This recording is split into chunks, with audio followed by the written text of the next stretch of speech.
Hey everybody, thanks for joining me. My name is Joe, and I'm here with a replay against Bring to Light Scapeshift.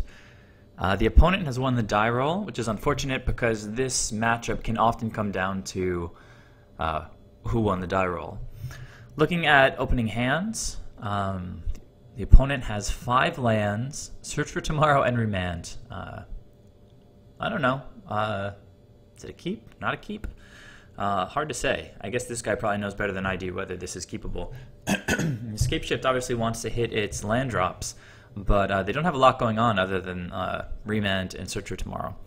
On my side, I only have 1 land. I'm on the draw, though, and I have Silvergill and Spreading Seas, so I'm going to get to draw on my first turn and on my second turn for a chance to hit land, and sometimes I keep hands like this. It depends a little bit on how I feel. They're definitely borderline.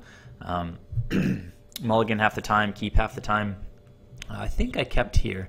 So let's see what the opponent chose to do with this hand. He kept, and I kept. So opponent's going to suspend Search for Tomorrow. And I hit that land. It's a good one. It's a Cavern of Souls, which will make this Remand less useful than it might otherwise be. Alright, well the opponent draws another land. Looking pretty good so far. I drew an Island Walk Lord, and with all these Island Walk Lords in hand, I realize I'm playing against Scapeshift here. We just want to push as much damage as possible. So the opponent's going to cycle his Remand here. Does hit another spell, finally, with Farseek. Search for Tomorrow is going to resolve. The opponent is going to put a Swamp into play. And they drew a Cryptic Command.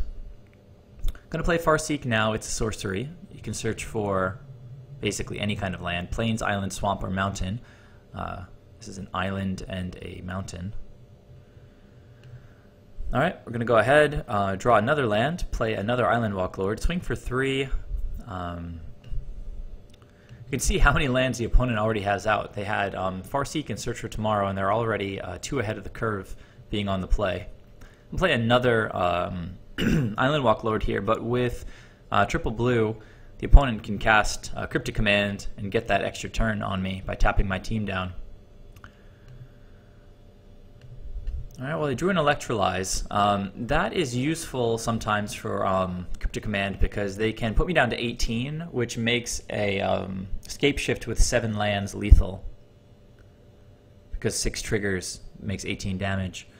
So currently the opponent has all lands in his hand.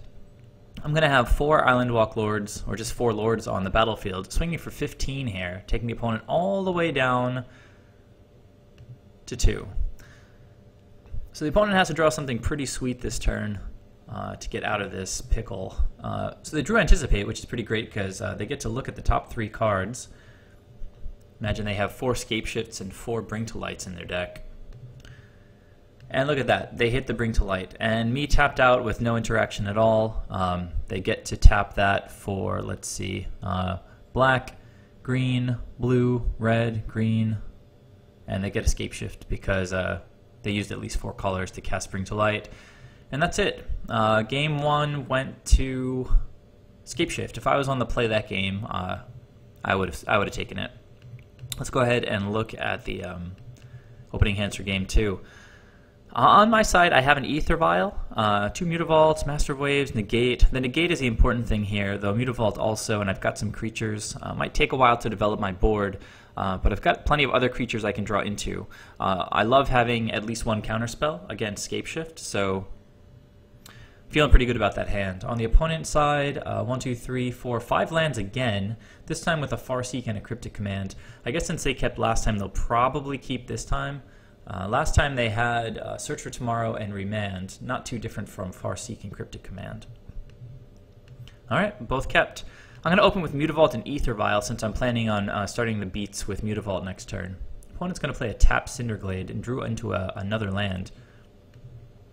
So there is an Island Walk Lord. I'm going to play a blue source and attack with Mutavault here, taking the opponent down to 18. Opponent draws an Anger of the Gods. Solid card against Merfolk. This turn, they're going to resolve Farseek, I think. So what color? They're going to get the Watery Grave. Pass back to me. I'll put AEther Vial to 2. Drew a Reejerey. I've got kind of a nice curve going on here now. don't think I'll have much need for the negate yet, since I'll probably only have one creature on the battlefield after this turn. So I'm going to attack with Mutavault, put in the Lord of Atlantis, swing with Mutavault, taking the opponent down to 14. If they want to use an Anger of the Gods on one Island Walk Lord, that's fine by me. I drew into Bring to Light, which is a little bit scary. They're going to have access to Cryptic Command mana, I think. Yep, they are. But they're going to go for Anger of the Gods here, taking another 2 damage off of Steam Vents, trying to slow my roll. Aether Vial is going to go up to 3 here. I'd like to draw another land to activate both Mutavaults, but as it stands, excuse me, just going to be able to replicate last turn swinging for 3. The opponent's down to 9, and with Aether Vial on 4 next turn, I will be swinging for lethal. The opponent plays Stomping Grounds tapped. They have Cryptic Command up, but I've got Negate for that. A land would be really nice here, and I do hit it. I'll be able to activate this Mutavault, but that will only be 5 damage. If I bring in the Master of Waves, it'll be 6. Not lethal, but I will have Negate up. So now the opponent is currently sitting on 5 lands. Next turn, they'll only have 6. So not feeling completely vulnerable to Scapeshift yet. The opponent is going to try to Cryptic Command. I'm going to check the modes. Always remember to ask the modes, guys. If the opponent shows Cryptic Command, don't just negate really quickly.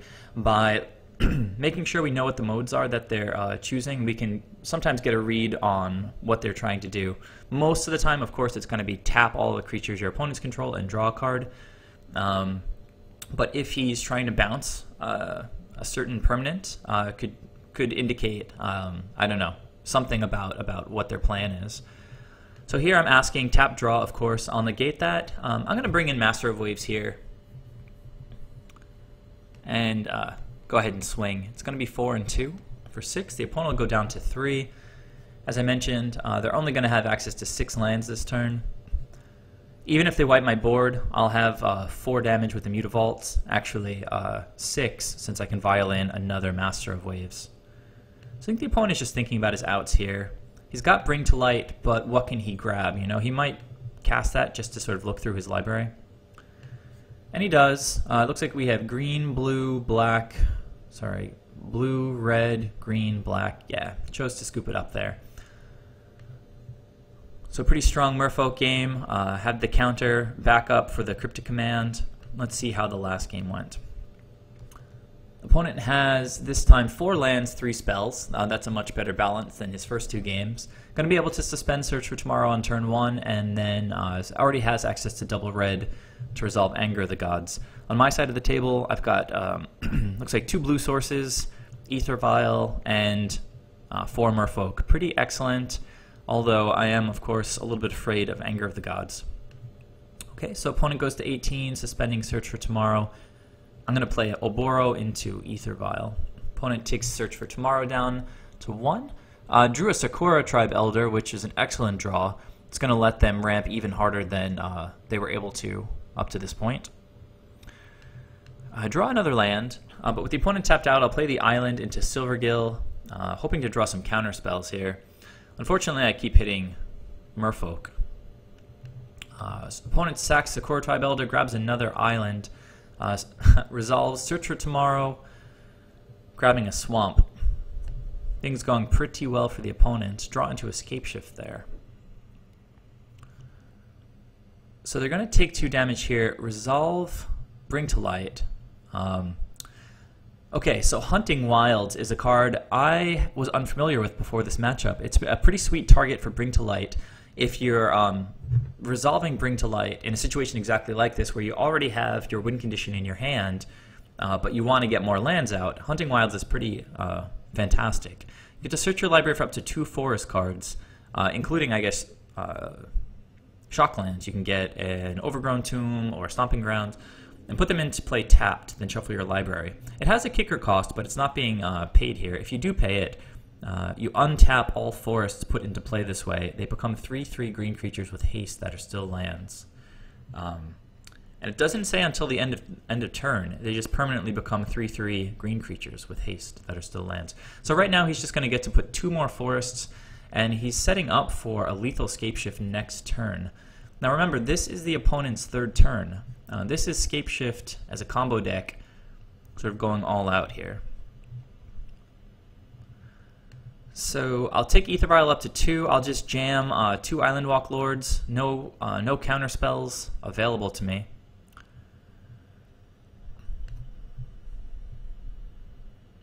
The opponent is going to take 4, probably just, let's see, 7 lands now. If he plays an 8th land in Scapeshift, that's it.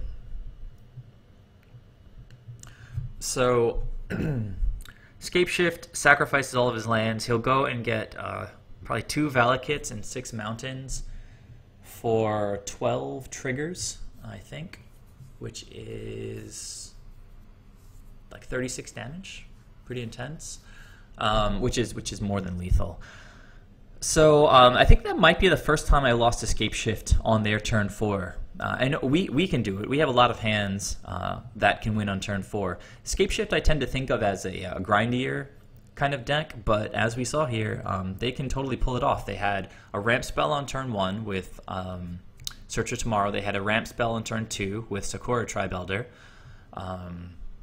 Then I guess at that point they resolved Bring to Light on that turn, since they had 5 lands, grabbed that cool card we just saw, which was Hunting Wilds. That put 2 more lands into play, so that on turn 4 they had 8 lands and just domed me for 36. So pretty sweet game for the Scapeshift deck, and that's it. Let me know what you guys think about the match. Let me know what you guys think about Bring to Light Scapeshift, how the matchup is with Merfolk, whether you think it's favorable or unfavorable. Please, yeah, just leave comments, subscribe, and I'll catch you later.